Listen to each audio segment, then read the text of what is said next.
Fox News insinuates that Rand Paul is more to the left than Barack Obama. Watch.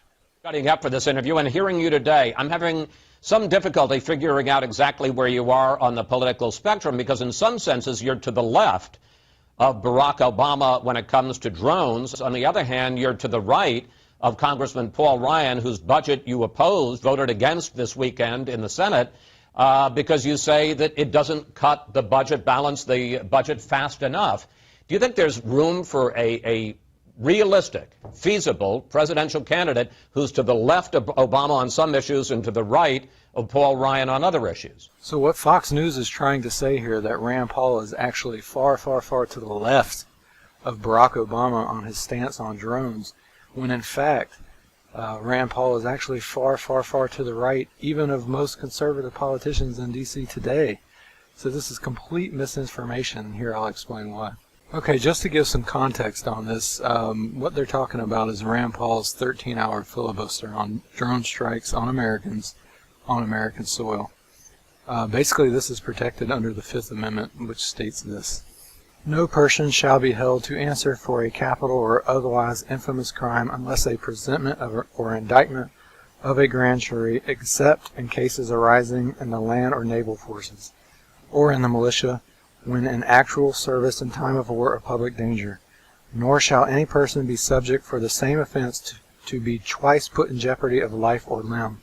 Nor shall be compelled in any criminal case to be a witness against himself, nor be deprived of life, liberty, or property without due process of law.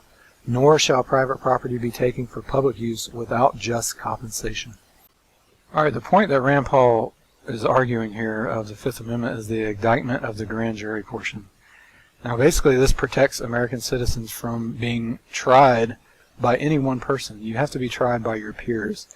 That means that Barack Obama cannot say that you're guilty and then execute you with a drone, is basically what Rand Paul is arguing.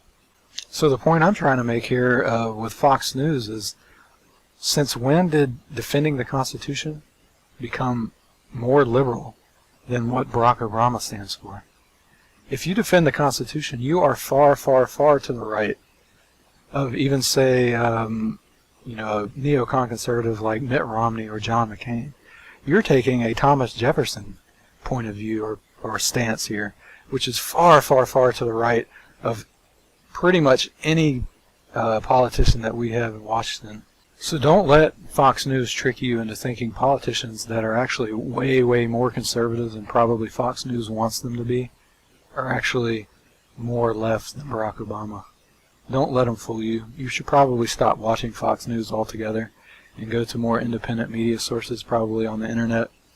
Don't be fooled. Fox News does not support true constitutional conservative values.